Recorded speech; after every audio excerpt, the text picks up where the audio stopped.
Монгол Улсын засгийн газраас энэ жил улсын хэмжээнд 100 малчныг улсын аварга малчин, 8 хүнийг хошоо аварга малчин, 6 хүнийг улсын аварга сайлчнаар тодруулсан. Түүнээс Дундгов аймагт 4 аварга малчин, 1 аварга сайлчин төрсөн юм. Аварга малчин сайлчдаа цол тэмдэг аваргын туу зүг, өргөө цагаан гэрээг нөгөхөөр улсын хурлын гишүүн мөнх цэцэг орон нутагт ажиллалаа. За, ер нь бол Монгол түмэн тэрцмээ одоо Монголын ард түмний одоо их бахархал бол яалтчгүй нүүдэлчин малчин төмний маань одоо хөдөлмөр бүтээл байдаг. Тэгээд жилийн жил цагийн цагт одоо манай төр засгийн газраас одоо энэ малчин төмнийхээ хөдөлмөр бүтээлийг үнэлдэг улсын аварга одоо малчин, улсын өрх, за улсын аварга, сайлчин гэдэг олон цол хэрмүүдийг олгодог ийм сайхан уламжлалтай юм аа. Тэгээд энэ жил манай одоо Говьсөнбөр аймаг гэхэд одоо улсын аварга малчин 2 төрлөө. За Алтан төлийн эзэн 4 хүн Алтан төлийн эзэн болсон байна. За Дундгов аймгийн маань хувьд бол одоо улсын аварга малчин өрх одоо 4 өрх тодорсон. За дээр нь манай Дундгов аймгаас маань одоо 3 дахь улсын аварга сайлчин төрсэн ийм сайхан одоо амжилт бүтээлээр одоо энэ гарч байгаа жилээ огтсон сайхан мөрнүү үйл явдалтай түүхэн тохиож байгаа ийм сайхан үйл явдал болж байна. Би энэ сайхан төр засгийнхаа энэ сайхан шагналыг авч байгаадаа маш их баяртай байна. Энэ малын буян гэдэг ихээ мал дагвал амт тосноо гэж манай сайхан үг байдаг монголоор дэмэн. Түүнчлэн манай аав ээжүүд удам дагсан малчин улс байлаа. Би тэр удам дагсан малчин би хантайгаа 1960 76 оноос эхлээд нэгдэл нийгэм гэж яхаас эхлээд 46 жил тасралтгүйгээр мал маллаж сайл сааж түүнчлэн үхэр маллаж үхэр эсгийнхаа фермер дасгуудынхаа дандаа тэргүүний дарцаг туг тэргүүний аварга сайлчныг олон удаа баг баригатаас эхлээд сумар нутгийнхаа юмд авч байсан удаатай. Төр засгийнхаа эрхэм сайхан шагналыг авч байгаадаа орон нутаг ах トゥ төрөс садан бүр хөөхөд хааны жил орон нутгийн минь хамт олон бүгдийд нь сайхан баярлаж намайг ийм сайхан өндөр шагналд хүргэж байгаа төр засгийнхаа эрхэм шагналыг авч байгаадаа маш их баяртай байна. За одоо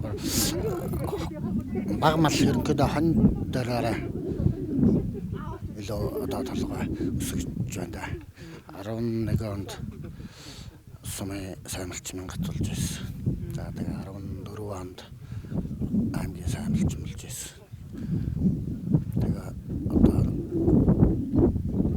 улсын аварга гэдэг хэрхэм сайхан цолон төрсөн их баяртай байна. Тэглэг байх л тэгэл бүгд л ах トゥ нутаг орныхан бүгд л дэмжиж энэ цолон төрлөө дээ. Бүгдээр нь л их баярлж байна да. За би чи анх Говьсөнбөр аймгийн Баянтал сумд анх мал тоолуулж байгаад би нэг 56 мал тоолуулж ийсэн. Тэгээд тэрийгээ өсгөж үржүүлж явж байгаад 10 онд би мянгат малчин болол хангаж байлаа. Тэгээ 10 онд бас нэг сүргийн бүтцийг өөрчилж малыг тоо толгойд нь барьж нэг цөөлөөд эргээд би 13 онд бас дахиж мянгат хийж байсан. Тэгээ тэрнээс хойш ерөнхийдөө тасралтгүй жилбэр төлөөр өсөж байгаа да. За тэгээд өдөө зэрэгтээ анх одоо мал дээр гаргахад малчин бол гэж гаргаж одоо аав ээж мэл гэж л зөвлөж гаргаж байсан. Тэгээд зөв зам руу зааж ингэж өгсөн аав ээжтэй баярлаа. Тэгээд тусаж дэмжиж байдаг одоо дүүнэр ах дүүнэр байна. Одоо өөр ингэсэн хажууд байнгын тусдын болдог манай найз нөхдүүд байна. Сум орны удирдлагууд байна. Одоо тэгээ бүгдэнд нь энэ завшааныг ашиглаад бүгдэнд нь баярлалаа гэж хэлээ да. Ер нь 16 оноос хойш би одоо улсын хурлын гишүүнээр одоо сонгогдоод байх хугацаанд 2 аймагтаа бол үндсэндээ нэлээд олон хөтөлбөрүүдийг санаачлаад ингээ хэрэгжүүлж эхэлсэн байгаа. Соёл, боловсрол, эрүүл мэндийн салбарт бол их соёл их үндэс гэж хөтөлбөрийг хэрэгжүүлсэн. Энэ хөтөлбөрийн үр дүнд одоо манай Говьсөнбөр аймгийн хувьд бол бас нэлээд олон чамгүй хөрөнгө оруулалтын ажлуудыг хийгээд ингээд одоо үндсэндээ бол одоо бас байршил суурьч усан гэдэгт одоо ард иргэд манай сэтгэл хангалуун тэнүүн байдаг. За өнгөрсөн жилээс эхлээд Дундгов аймагтаа энэ хөтөлбөрөө бас үргэлжлүүлээд ингээд хэрэгжүүлээд явж байна. За энэ хүрээнд одоо бас манай аймгийн одоо нэлээд олон сургуулийн цэцэрлэгийн байруудыг бас шинээр одоо барьж байгуулах, за анги танхимуудыг тогтжуулах, за мөн соёл урлагийн салбарт одоо тодорхой хэмжээний томоохон хөрөнгө оруулалтуудыг хийгээд ингээд явж байгаа.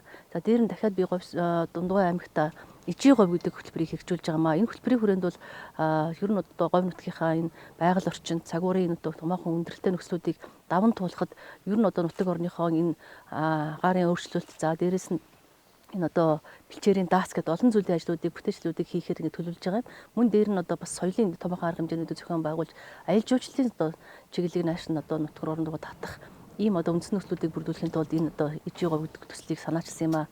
Энэ хүрээнд одоо 2022 онд ижиг говь төслийн хүрээнд манай за одоо Дундгой аймгийн маань Сүм мөхөр буюу одоо байгалийн мөсөн дээрээс нь түүхийн томоохон одоо цогцлбор газар болох энэ одоо нөхцөл байдлуудыг сайжруулахын тулд 1 тэрбум төгрөгийн одоо ажлыг хөрөнгө оруулалтыг татаж авчираад эхлүүлээд ингээд явж байгааг бас дуулахад таатай байна. За дээр нь энэ шинэ хөдөө гэдэг төслийг одоо 2016 оноос хойш хэрэгжүүлж ирсэн Говьсөнбөр аймаг за Дорногов аймагт хэрэгжүүлж ирсэн юм а. Энэ төслөө одоо бас өнгөрсөн жилээс эхлээд Дундгой аймагта хэрэгжүүлж эхэлсэн. Энэ хүрээнд одоо манай Дундгой аймгийн маань одоо бүхэл сумдууд зуны хүлэмжтэй болсон. За зарим нэг сумдууд маань одоо бас усны худуудыг одоо шинээр нээх ажлуудыг бас энэ одоо төслийн хүрээнд хийсэн.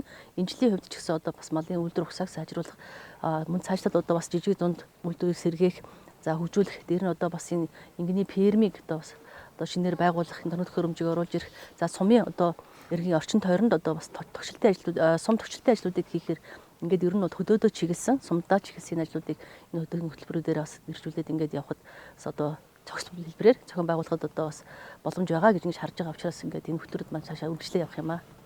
Дундгов аймгийн хувьд энэ жил 3.1 сая толгой мал тоолуулсан авраг малчин сайлчин олноор төрсөн жил болж байгаа бол Говьсөнбөр аймгийн хувьд мөн л ялгаагүй малын тоо толгой өссөн авраг малчид тодорсон жил болж байгааг онцоллоо. Дундгой аймаг одоо өнгөрсөн жилүүтэй харьцуулахад бол харьцангуй одоо 100 намрын улирлууд маань их сайхан одоо малчидтай ээлтэй бороонгой элбэгтэй юм сайхан жил боллоо. Тэгээд Дундгой аймгийн хэмжээнд бол 3.1 сая толгой мал тоолуулсан. Тэгээд энэ жилийн одоо манай малчдын амжилт бүтээлийг төр засгаас үнэлж Монгол улсын авраг малчин 4 төрж байна. Улсын авраг сайлчин одоо 2 жил дараалал төрлөө. Ингээ улсын авраг сайлчинтай дээрээс нь алтан төлөв эзэн болсон 9 одоо сайхан малч өрөх шинээр нэмэгдлээ. Дундгой аймгийн олон жил одоо энэ малч хоонороо үе одоо малчтай онлайлж бас дараагийн залуу малчдын одоо бэлтгэх нэг зүйл дээр стал зүтгэл одоо хүчтэй гаргаж ирсэн малчдын үлсэн юм сайхан боломжтой жилтэй жил байлаа гэж бид үзэж байна. Мэдээж дараагийн жилүүдэд 7 авраг хашаа аврагд төрөх бас ийм боломжтой нутаг шүү дээ тийм. Тэгэлгүй яг одоо манай Дундгой аймаг бол жилээс жилд одоо энэ малчтын чанар чансаа улам сайжирч байдаг. Одоо бид нар сүүлийн жилүүдэд энэ малын тоо толгоноос малын чанар руу шилжүүлэх энэ хөө одоо бодлогыг бол манай Дундгой аймгийн нийт малчид их сайхан хэрэгжүүлж байгаа. Тэгээ 7500 малч өрхтэй. Тэгээд одоо жилээс жилд одоо малчтын байна энэ чанар чансаа дээрээс нь төр засагтаа үнэлүүлж байгаа үнэлэмжийн нэмэгдэж байгаа бол бидний хувьд одоо нормативыг өдөртөө чиглүүлж байгаа үед одоо баяртай байдаг. За энэ жил сайхан боллоо. Тэгээд бас цаг сайхан байхад аймаг орон нутаг мөн улсын хэмжээнд авраг малч төрж аймгийн авраг малчтай бид бүгд тодруулаад бас өнөөдөр шагналыг гартуулаад явж байна. Говьсөнбөр аймгийн энэ жил улсын авраг малчин 2, за аймгийн авраг малчин 6 тодорч мөн алтан төлөв эзэд 4 одоо тодроод байна.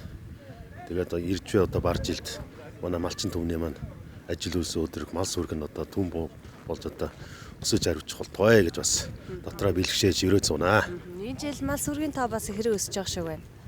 Ер нь одоо жил ирэх тусам Говьсөнбөр аймгийн маань хүн ам малын тоо бас өсөж байгаа. Одоо энэ жилийн бол 432 мянган толгой малтай болсон. Хүн ам маань бас 20 мянга одоо шахаж байна. Ингээд аймаг маань одоо бүтээн байгуулалт за иргэдийн эрүүл аюулгүй ажиллаж төрөх энэ одоо нөхцөл боломжийг хангахын тулд бүтээн байгуулалтаас гадна иргэдэд одоо эрүүл мэндийн болон тусламж үйлчилгээ одоо бүх талын одоо сайн сайхан үйлчилгээ хүргэхийн төлөө бас Шарман бас орон нутгийн удирдлагуудаас ажиллаж байна. Ер нь хүн одоо тухайн цаг хугацаанд хийж үтээж явах үед нь одоо хүнийг одоо урамшуулж шагнал урамшуул нөх нь бол одоо зөв гэдэг энэ бодлого бол аймаг орон нутгийн удирдлагууд бид бол бас байнга одоо ярьж энэ ч утгаараа залуучуудаа малчтаа аль болохоор одоо хийсэн бүтээсэн цаг хугацаанд нь одоо олонд одоо алдаршуулж тэмдэглэж яг нь зовоо гэдэг энэ байдалтай байгаа. Тэгээд үнээр одоо өргөө цагаан гэр дээрээс нь Монгол Улсын засгийн газраас төрийнхэн одоо сүдтийг бас ингэж бэлгшээж сайхан цом удаа гардуулж өгч чанаас бэлгшээлтэй сайхан байна. Дундгой аймгийн маань хувьд өвлжит их сайхан үнэтэй байсан. За хаварчлалтын хувьд ч гэсэн бас одоо тааштай сайхан ийм цаг айсуу гэж малчин дүн маань одоо дэлгэр сайхан хавартаагаа золхоор ер нь одоо сэтгэл тэнүүн ийм сайхан байна. Тэгээд ер нь манай Дундгой аймгийн хувьд малаараа за одоо малч хөдөлмөрч бүтээлч ард түмнэрээ бол одоо энэ говь дотроо бол одоо бас толгой цогтгоо гэж бахархал байдгаа гэж ингэж хэлж болно. За тийм ч учраас одоо бас энэ миний одоо өөрийн зүгээс манай ажлын алба санаачлаад одоо авраг гэдэг хөтөлбөрийг одоо манд одоо сайтаагаа хамтраад ингээд зохион байгуулахаар бэлтгэж байна. Энэ маань яах юм бэ гэхээр Дундгой аймгийн хувьд одоо бас 300-аад одоо улсын авраг малчинтай тий. Тийм учраас одоо энэ гомдгоос төрөн гарсан Дундгой аймгаас төрөн гарсан бүтээлч за ажилсаг за ер нь малчин гэдэг бол одоо мянган мэргэжлийн эзэн гэж ингэж хэлдэг монголчууд. Тийм учраас энэ одоо сайхан малч ухаанаа дээдэлдэг энэ одоо уламжлалаа одоо дахиж одоо залуу үедээ хүмүүжүүлэх залуу үедээ одоо сургах дадлагжуулах ажил дээр одоо манай аврагуудын маань үүрэг бас их чухал байгаа гэдгийг ингэж бас ойлгож байгаа учраас эднийхээ одоо хийж бүтээж ирсэн зүйлүүдийг сурчлах таниулах түгээн дэлгэрүү тал дээр нэлээд анхаарч ажиллахаар энэ хөтөлбөр маань бас ингэж эхэлж байгаа юм. За мөн дээр нь одоо бас манай аврагуудын маань хариуцлага бас их өндөр байдаг. Одоо энэ чинь малынхаа одоо удам өгсааг сайжруулах за одоо энэ газар нутгийнхаа байгаль зүй зохистой харьцах за малынхаа бэлчээр энэ одоо ус ундыг бас хамгаалах гэдэг ингээд авраг хүнд төрсмаа малчин хүнд бол хариуцлага маш их өндөр байдаг. Энэ ч утгаараа одоо энэ аврагуудынхаа оролцоог бас нэмэгдүүлэх тал дээр энэ хөтөлбөр маань цаашаа үргэлжлээд ингээд явах юм байгаамаа. Тэгээд энэ хөтөлбөр одоо инженерлээд ингээд Дундгой аймагт маань одоо мөн Говьсөнбөр аймагт маань бас хэрэгжиж эхлэхээр бид нар бэлтгэлээ ангаад явж байгаамаа. Говьсөнбөр аймгаас Баянтал сумын 2 дугаар багийн малчин Баяр сайхан Сүмбэр сумын 6 дугаар багийн малчин Од сүрэн, Дундгой аймгаас Баянжаргалан сумын Ингэр ус багийн малчин Баттөмөр, Эрдэнэ далай сумын Цагаава багийн малчин Мөнх Баяр, Цагаан дэлгэр сумын Дэлгэрэх багийн малчин Баян Мөнх, Эрдэнэ далай сумын 3 дугаар багийн малчин Раш Зэвгнар, улсын авраг малчин өрхөөр тодорсон юм. Харин Дундгой аймгийн 3 сайхан сумаас улсын авраг сайлчнаар дулмыг тодрууллаа. Говь сайхан нутгийнхаа өгөөж буйныг дэлгэрүүлж, өвөг дээдсээсээ өвөлсөн малчин ухаан нөр их хөдөлмөрийнхөө үр шимээр малчин түмэн маань мал сүргэн өсгөж нутаг орноо хөгж төрдөө инхүү үнэлэгдлээ.